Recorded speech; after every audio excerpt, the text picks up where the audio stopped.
Hello, I'm Aaron Rodgers. And I'm Hunter Judkins. We are here today to represent our team as we guide you through our functioning data driven Python program. With the near universal presence of Excel in workplaces around the globe, our team saw an opportunity to bring an increased degree of analytics to standard Excel worksheets without requiring a great deal of outside knowledge or time from the user.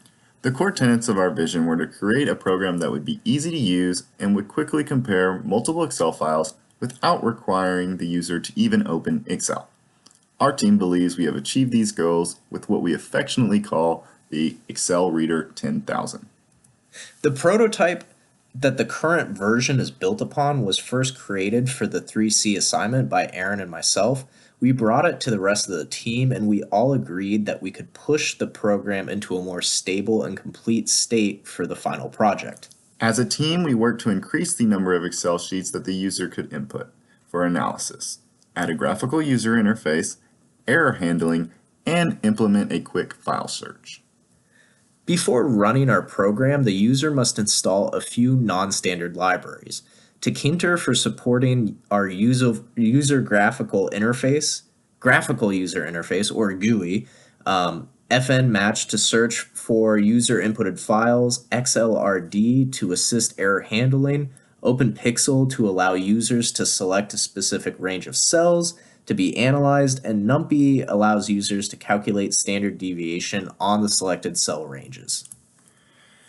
Advancing from the prototype to the current version, our team focused on several key updates. Our first draft of the program allowed users to only compare two separate worksheets. We decided to focus on increasing the number of Excel sheets to 5. Our team also wanted to improve the program's ease of use by providing graphical user interface, which would allow quicker input of desired worksheets and easier changes if any file or sheet names were entered incorrectly. Where the original version required both input files to be located in the same directory as the Python program, our current Excel reader only needs the name of the files and worksheets and will search your computer for the file location automatically. Once the file path has been determined, it links to the specified worksheet. The original prototype of the program used Panda's external library to allow the user to select individual columns out of a worksheet. Given the additional time to develop the program, we decided that giving the users the option to specify an area instead of just assuming they wanted the entire column would be highly beneficial. The final large addition was error handling, which helps diagnose any issues that occur and allow for continued program use even after any user input.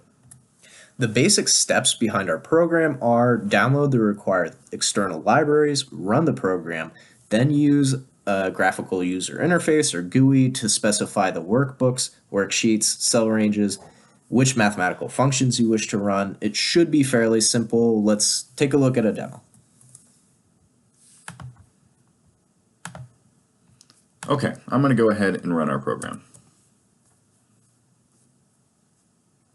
As you can see, the GUI populates right when you start the program, and then it asks you to hit the Go button, and then how many files you would like to select. I'm going to go ahead and use the albums.xls file. And let's do a range of D2 to E17.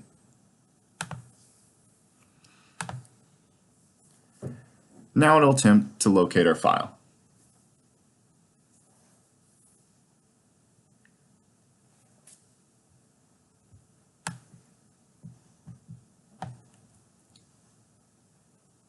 This will take a moment just as it goes through your directories, and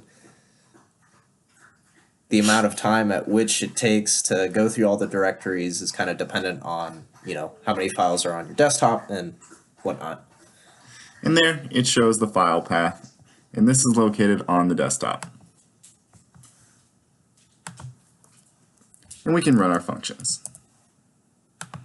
Oh, there you go. And as you see, you can do this multiple times. And you can do average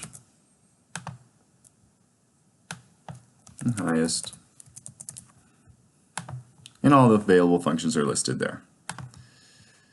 Now, for error handling, if I were to misspell the file name, it'll try to attempt to locate the file, but if it's not able to, it should give us an error with what is going on in the shell. And as you can see, it tells us we've misspelled the file name. And you can do this for worksheet and for coordinates. Let's see what happens when you do coordinates with strings involved.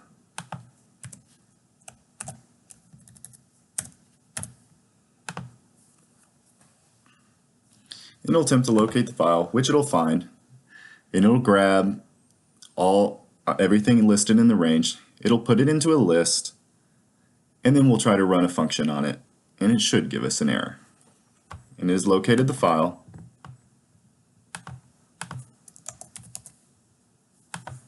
And as you can see, it tells us we've got an invalid cell with a string involved. Now we'll go to 3 files. Okay, so now for the sake of the presentation's time limit, we'll stick to analyzing a maximum of 3 files. More than 3 files just takes slightly too long for a presentation as the computer finds each file.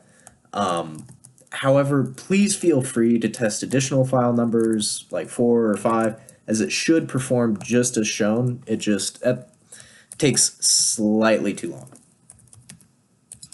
Let me finish up typing this.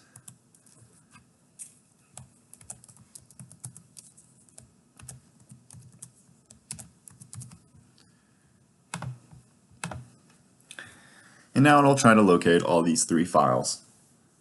And this will take about a minute. Now, we decided to have it display each of the file paths in order to allow the user to see where it's pulling the data from, because we were kind of worried that maybe if someone had a few files that maybe were similarly named, that way you could see where they were pulling from and just make sure that you're getting the ones that you wanted. And it'll show you it's locating first file, second file, third file. And once the third file path is displayed, the math function should populate. And now you can see all the functions available to run on 3. And we can sum, and it'll show you the sum of the first sheet, second sheet, third sheet with specified range, and then a total. You can do the same for average. It'll also show you the lowest within all, or the standard deviation. You might need to capitalize deviation.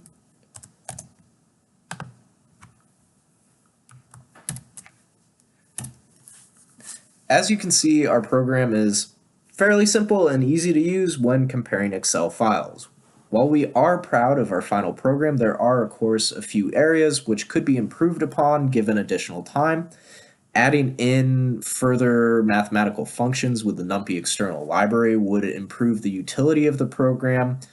We could also improve the GUI by having it show the results instead of showing it in the Python shell. It's kind of awkward right now as you switch between the two, and an uninformed user might kind of get lost, so having it pop up in another window might be nice. Our team also discussed having, additional file types. Currently, it only accepts XLSX file types, which is common, but it might be nice to allow XLS as well, which is an older Excel file sheet. While there are limitations with our current build, our team has assembled a program which achieved the objectives we set out with.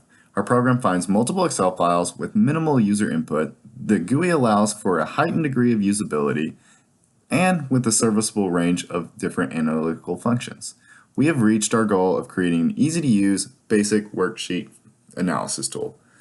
Thank you for listening. Thank you.